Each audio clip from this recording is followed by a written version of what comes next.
pengen tampil indah, menarik perhatian, populer, dikenal.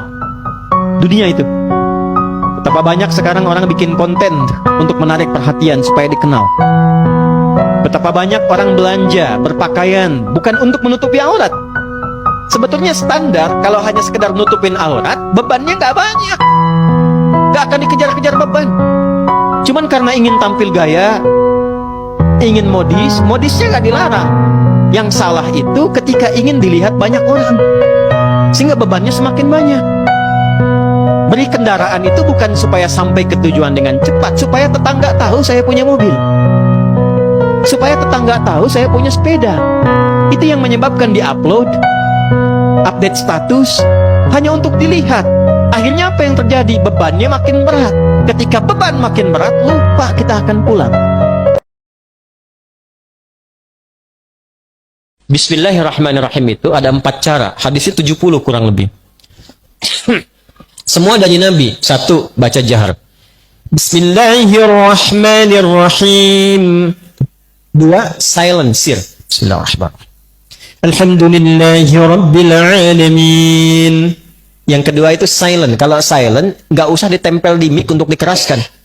Bismillahirrahmanirrahim. Alhamdulillahi Rabbil Alamin. Kalau Anda tempelkan di mic untuk diberitahu, itu jahar namanya, Joni.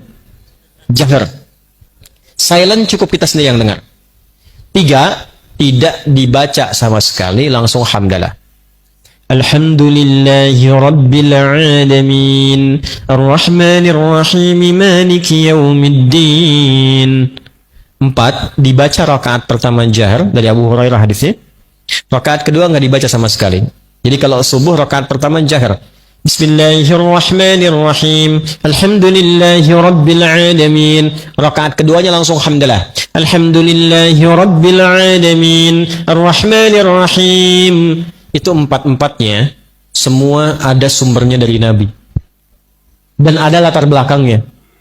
Kenapa Nabi nggak baca bismillah? Kenapa dijaharkan? Kenapa disirkan? Itu ada semuanya, ada sejarahnya, ada dalilnya, ada latar belakangnya.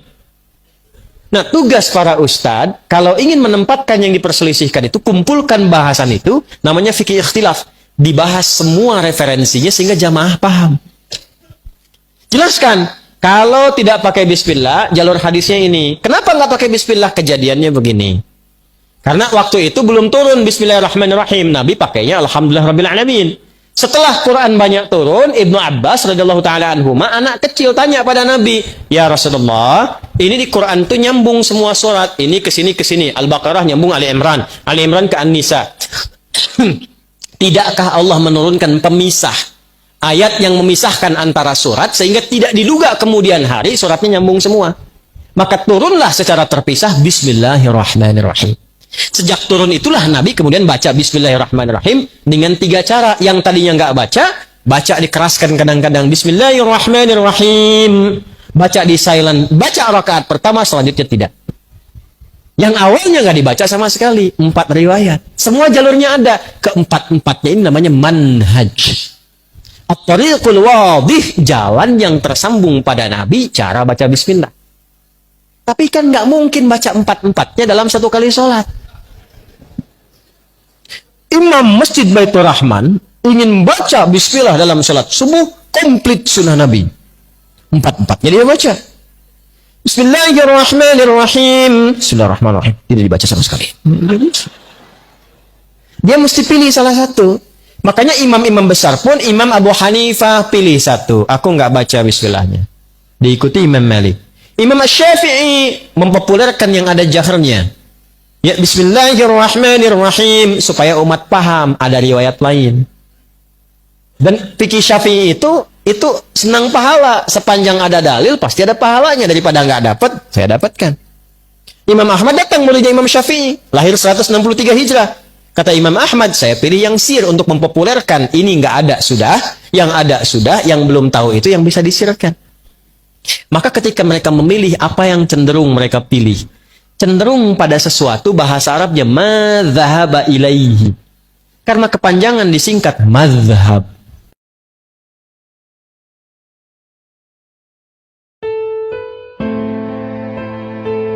Saya datang ke desa. Desa itu cukup jauh. Anak saya dulu masih kecil. Sekarang pun kecil. Anak yang paling besar itu baru 9 tahun. Dulu masih 3 tahun, 4 tahun, adiknya 2 tahun. Karena tahu Rasulullah itu menggembala kambing, merawat kambing, dia pengen kambing. Saya dengar info ada di puncak gunung orang soleh perawat kambing. Kita pergi ke sana. Berangkat sampai sana jumpa, masuk saya, Masya Allah luar biasa itu. Baru datang sudah dihidangkan makanan, buah-buahan. Padahal Bapak Ibu penghasilannya berapa? Tidak pernah ada keluhan. Kami alhamdulillah sebulan dapat 100 ribu. Tidak pernah ada keluhan. Ya, ikan mau makan ada, mangga tinggal mengambil, semua dinikmati. Lalu saya tanya, mana kambingnya? Sana Gus katanya, di belakang. Saya melihat ke belakang, kambingnya bersih, bagus, cuma mulutnya ditutup, potongan dari botol minuman itu. Kan ada botol yang 1 literan itu ya. Ya, dia potong itu, ditutup mulut kambingnya. Orang Minang bilang kambiang ya. Ditutup tuh mulut kambingnya tuh. Ya, ditutup begini. Saya tanya, itu kenapa? Saya pede sekali tanya, itu kenapa ditutup? Sakit? Perhatikan jawabannya. Itu bukan sakit, Gus. Itu kambing baru kami beli, lalu kami tutup mulutnya di tempat kami beli itu sampai ke sini supaya kambing itu tidak makan makanan yang bukan haknya di jalan. Saya diam begini. Berapa detik saya diam dan saya meneteskan air mata. Saya bilang, saya tobat ya Allah, saya tobat. Saya mengajar ke sana kemari, orang ini mungkin tidak mengajar, tapi telah mempraktekkan dengan sempurna. Bukan hanya menutup lisannya dari keburukan, bahkan lisan kambing dan mulut kambingnya pun ditutup supaya tidak makan yang bukan hak. Itulah saleh. Sekarang kita itu langka mendapatkan yang begitu. Jangankan mulut kambing, mulutnya sendiri kemana-mana lebih daripada kambing.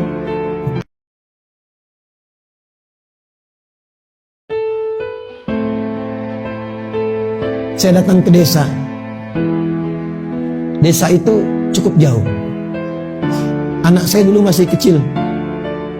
Sekarang pun kecil. Anak yang paling besar itu baru 9 tahun.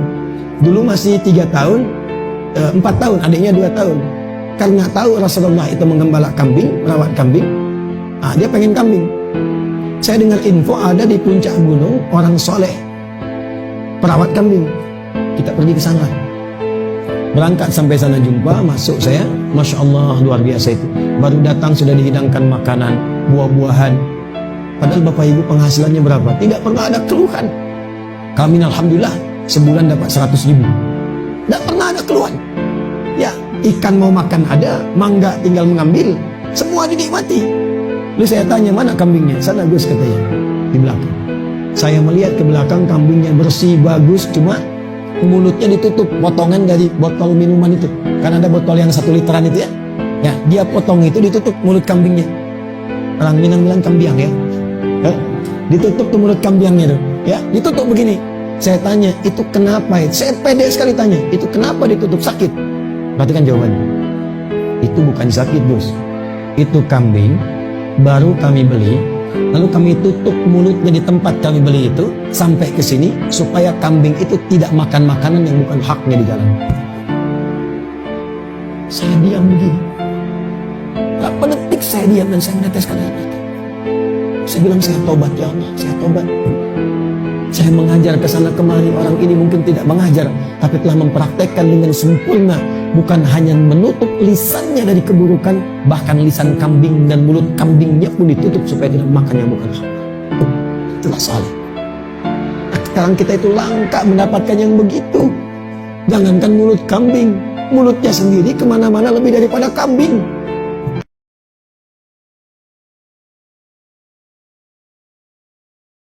Bismillahirrahmanirrahim. Assalamualaikum warahmatullahi wabarakatuh.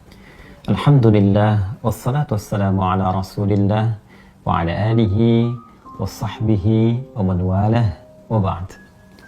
Saudara-saudariku, di awal periode Nabi SAW mengemban misi kerasulan, terdapat beragam tantangan yang beliau hadapi dari umat di sekitarnya. Tidak sedikit bahkan tuduhan dilancarkan, serangan-serangan verbal, Bahkan dalam satu kesempatan ada yang menyebut Nabi Sallallahu Alaihi Wasallam tengah mengalami kegilaan. Ada yang menuduh Nabi ditinggalkan oleh Rabbnya, oleh Allah Subhanahu wa Ta'ala, karena ada fase penurunan wahyu yang belum turun pada saat itu. Ada yang menyebut beliau dengan tuduhan hoax, menyebarkan bahwa beliau seorang penyair, beliau terkena penyakit tertentu, dan tuduhan-tuduhan lain yang melahirkan teror-teror verbal atau bahkan juga gangguan fisik baik kepada beliau ataupun sahabat-sahabat Nabi Sallallahu Alaihi Wasallam. Dalam kesempatan inilah kemudian Allah Subhanahu wa Ta'ala menurunkan 2 surat sekaligus. Yang dahsyatnya, dengan 2 surat ini Allah ingin mengentaskan segala kegundahan yang dirasakan. Allah ingin menepikan segala kesedihan yang tengah dialami oleh Rasulullah SAW pada saat itu, sekaligus memberikan pesan besar kepada kita, hikmah yang paling indah dan cara yang paling efektif bagaimana kita bisa melewati masa-masa sulit sekaligus menghadirkan ketenangan di dalam jiwa dan menyusun solusi-solusi terbaik untuk kita menyelesaikan apapun yang tengah kita alami. Quran surah ke-93 dan surah ke-94, Ad-Duha dan Al-Insyirah diturunkan oleh Allah Subhanahu wa Ta'ala untuk memberikan kedamaian, ketentraman sekaligus solusi dalam setiap persoalan yang kita alami, belajar dari hikmah yang pernah dialami Rasulullah sallallahu alaihi wasallam. A'udzu billahi minasyaitonir rajim. Bismillahirrahmanirrahim. Wad-duha wal-laili idza saja ma wadda'aka rabbuka wa ma qala walal akhiratu khairul laka minal ula walasawfa yu'tika rabbuka fatarda alam yajidka yatima fa'awa wa wajadaka dhallan fahada wa wajadaka 'ailan fa'aghna fa ammal yatima fala taqhar wa ammas sa'ila fala tanhar wa amma bi ni'mati rabbika fahaddits. Wadduha, demi waktu duha yang menghadirkan berbagai ketenangan, kenyamanan dengan pancaran cahayanya sehingga kita merasakan suasana suka. Wal-laili idza saja, ataupun suasana malam yang dipenuhi, diselimuti dengan gulita sehingga sulit kita beraktivitas. 2 ayat ini menggambarkan 2 suasana yang saling berlawanan. 1, suasana suka yang dilukiskan dalam waktu duha, dan 2, suasana duka yang sering digambarkan dalam gelap gulita. Allah yang menegaskan, ya Muhammad sallallahu alaihi wasallam, tanamkan dalam jiwamu, aku bersumpah demi keadaanmu yang dalam keadaan suka ataupun dalam keadaan duka seperti gelap gulita, ma wadda'aka rabbuka wa ma qala, maka Rabbmu yang merawatmu, menyayangimu, memperhatikanmu tidak akan pernah meninggalkanmu sedikit pun, baik dalam keadaan suka ataupun duka. Aku akan menyertaimu dan memberikan solusi dalam setiap persoalanmu. Walal akhiratu khairul laka minal ula, dan sungguh akhirat itu lebih bagus, lebih utama dibandingkan dengan persoalan-persoalan dunia yang tengah kau hadapi saat ini. Wala sawfa yu'tika rabbuka fatarda, bersabarlah dengan cobaan-cobaan dunia, bersabarlah dengan tantangan yang harus dihadapi, lulus dalam ujian itu dan aku akan berikan kepadamu seluruh nikmat-nikmat terbaik di akhirat sampai engkau mengatakan, aku ridha ya Allah, aku puas dengan itu semua. Alam yajidka yatiman fa'awa, bukankah dulu pun engkau punya kesulitan yang dengan itu aku entaskan, seperti engkau ditinggal oleh ayahmu, engkau ditinggal oleh ibumu, kesulitan yang tidak biasa, lantas aku memberikan solusi kepadamu. Wa wajadaka dhallan fahada, dan dalam engkau merasa gelisah pun dulu, bukan hanya sekarang. Dalam engkau sulit pun dulu, bukan hanya sekarang. Bukankah persoalan di masa lalu aku pun berikan petunjuk kepadamu untuk mengatasinya? Wa wajadaka 'ailan fa'aghna, dan bukankah kesulitan-kesulitan finansial, kesulitan-kesulitan ekonomi, kesulitan dalam menjalani hajat hidup, itu pun aku selesaikan dengan mengirimkan orang-orang terbaik kepadamu, baik itu keluargamu ataupun juga istrimu saat ini, yaitu Sayyidah Khadijah alaihissalam. Masya Allah, Allah berikan pelajaran yang sangat besar dari runtunan ayat ini saja. Pesan yang penting kita dapatkan kalau sedang punya persoalan, yakinkan pada diri kita bahwa Allah pasti akan memberikan solusi.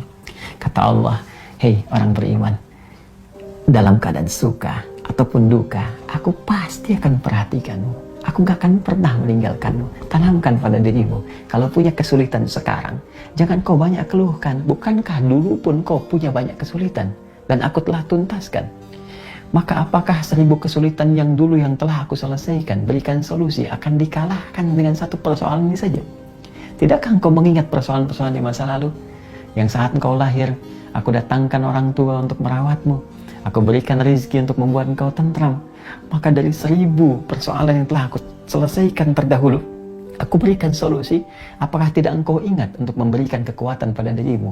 Hei, dulu pun pernah diselesaikan, maka yang ini pun pasti akan dituntaskan. Fa'ammal yatima fala taqhar. Maka dari itu, jika ada orang yang kesepian, saat engkau merasakan penuh kenikmatan, kedamaian, ketentraman, saat orang butuh perlindungan, saat ada yatim butuhkan perhatian, maka berbagilah dengan mereka. Jangan kau berikan sifat-sifat yang kurang baik, karena engkau pun sesungguhnya membutuhkan perhatian dari Allah Subhanahu wa Ta'ala. Wa ammasa ila fala tanhar. Dan bila pun ada yang minta pertolongan, minta solusi, maka berikan yang terbaik untuk dibantu dan jangan pernah menyepelekannya, karena engkau pun sesungguhnya butuh bantuan. Wa amma bi ni'mati rabbika fahaddits. Dan dengan segala nikmat yang telah Allah berikan kepadamu, maka ungkapkanlah sebagai syukur kepada Allah Subhanahu wa Ta'ala dengan meningkatkan kesolehan, kebaikan dan takarrub kepada Allah Subhanahu wa Ta'ala. Jadi ada kehidupan setelah kematian. Yang dimaksud mati, wafat, maut, meninggal itu adalah meninggalkan dunia. Jadi berpisah kehidupan kita di dunia, memasuki kehidupan baru di alam kubur. Jadi di alam kubur itu bukan diam begitu saja, ada hidup lagi. Ya. Wafat itu maksudnya meninggalkan dunia.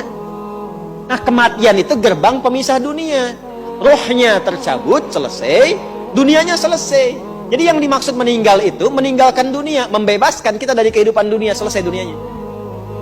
Seperti di dunia ada kehidupan, kan alam dunia. Kubur pun disebut alam, ada kehidupan di dalamnya.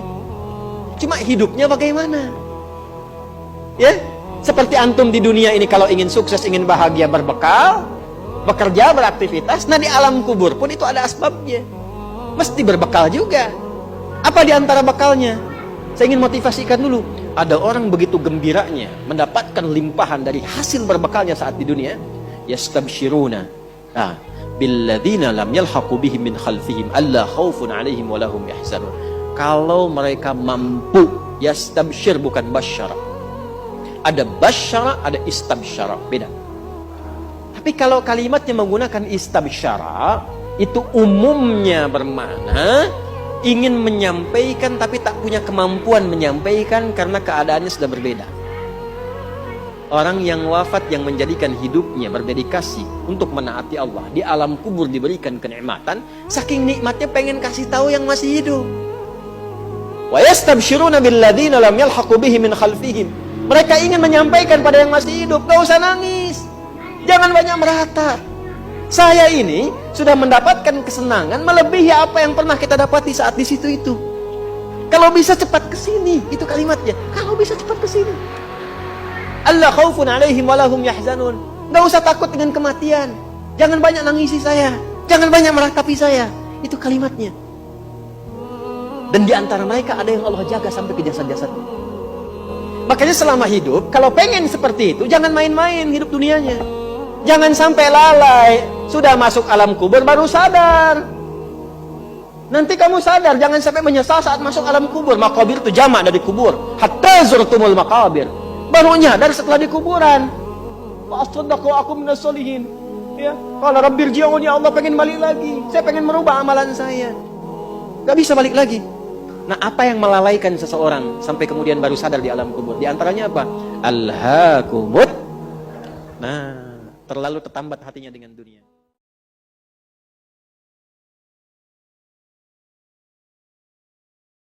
Mau nggak saya kasih ijazah? Amalkan doa ini. Ini doa yang biasa didawamkan oleh sahabat Ali bin Abi Thalib. Kalau kita bisa dawamkan ini, tingkatnya tinggi, bisa berada di atas ahli hikmah. Dan Allah akan bimbing kita menjadi orang paling bijak yang berkehidupan. Tapi dibacanya dengan benar ya. Allahumma kafani izzan an takuna rabban liya wa kafani fakhran an akuna abdan laka. Tahu artinya? Ya Allah, sungguh yang paling membahagiakanku, cukuplah engkau menjadi Tuhan untukku, dan cukuplah menjadi kehormatan untukku, aku menjadi hamba yang taat bagimu. Baca dalam zikir, habis salat, habis istighfar, Allahumma antas salam, baca 3 qul, subhanallah, alhamdulillah, Allahu akbar, dan seterusnya. Akhirnya boleh baca itu, tapi dawamkan. Ini diantara kalimat yang sanadnya tersambung kepada Imam Ali bin Abi Thalib, ya radhiyallahu taala anhu. Dan sejak saat itu beliau berada di tingkat wali tertinggi. Itu yang dipegang oleh sahabat Ali bin Abi Thalib sampai beliau wafat dan dimuliakan oleh Allah Subhanahu wa taala. Kita wafat pasti pulang. Apa yang antum bawa? Berdoa. Dan kalau berdoa tuh minta akhirat, jangan cuma minta dunia. Buat apa sih dunia? Hukumlah.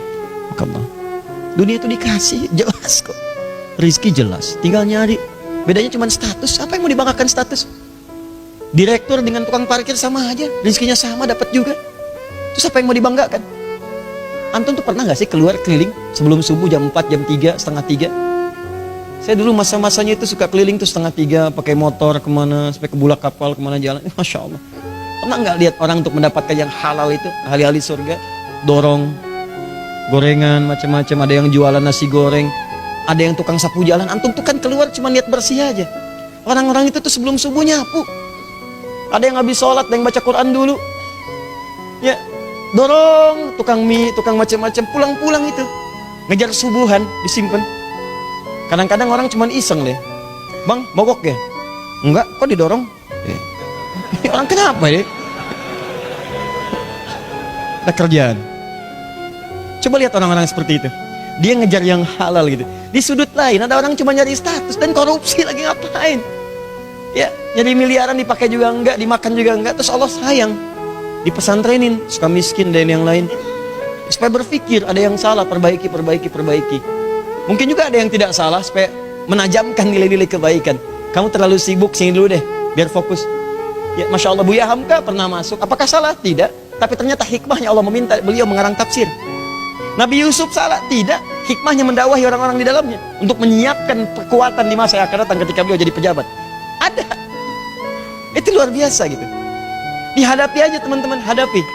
Ya, jadi semua apa yang kita kerjakan, kalau Allah sudah katakan halal, halal. Antum mau jadi apa? Cari yang halal. Kalau bisa mendapat yang halal, ngapain nyari yang haram? Ngapain? Tapi kan yang belum jelas surganya. Antum mau surga mana? Terus Anda mengatakan Firdaus, apa amalannya? Bangga mengatakan ringan. Firdaus, apa amalan antum? Antum tuh cuma ringan di lisan aja. Firdaus, surga, amalan Anda apa? Lihat mata Anda di cermin yang penuh dengan dosa. Tatap wajah Anda yang penuh dengan dosa. Tatap lisan kita yang banyak maksiat. Tatap tangan kita yang pernah berbuat buruk. Tatap kaki kita yang melangkah pada maksiat. Apakah layak antum jadi ahli surga? Kenapa Anda begitu ringan meminta kepada Allah Firdaus, sementara Anda tidak buktikan dengan ikhtiar? Dan itu baru Anda, belum anak Anda. Apa Anda ridha masuk surga sementara anak-anak Anda berteriak masuk neraka? Tolong saya, tolong saya. Yauma yafirrul mar'u min akhi wa ummihi wa abihi wa sahibatihi wa bani likulli imri'in minhum yawma idzin sya'nu yughni. Akan tiba satu masa semua orang sudah gak peduli, pengen saya. Lupa dengan anak, lupa dengan suami, lupa dengan istri, lupa dengan ibu, lupa dengan ayah. Dan mereka teriak minta tolong, tolong saya, tolong saya. Apa yang Anda bisa kerjakan? Karena itu Anda usaha. Dunia itu mudah, kecil. Kalau ada nilainya hanya sebesar sayap nyamuk saja, Allah gak akan berikan kepada orang yang gak beriman. Kita mesti berubah.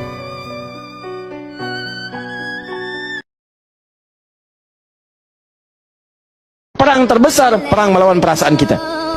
Perang melawan hawa nafsu. Perang melawan negative thinking. Kadang-kadang negatif kepada Allah. Kenapa saya ya Allah? Kenapa ini nggak berakhir ya Allah?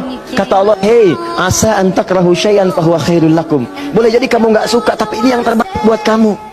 Kamu kan nggak tahu kapan wafat. Bukankah kalau saya belum kabulkan kamu rajin tahajud? Kamu rajin puasa? Kamu rajin baca Al-Quran? Kamu kemana aja selama ini? Mau wafat masih sibuk dunia. Saya pengen yang terbaik untukku sampai pulang ke akhirat. Dipaksa untuk mendapatkan itu.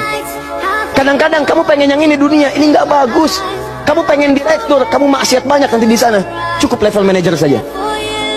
Wa asa an tuhibbu syai'an fahuwa syarrul lakum. Kadang-kadang yang ideal yang dipengenkan itu nggak bagus kata Allah. Kenapa? Wallahu ya'lamu wa antum la ta'lamun. Karena Allah tahu masa depan engkau tidak.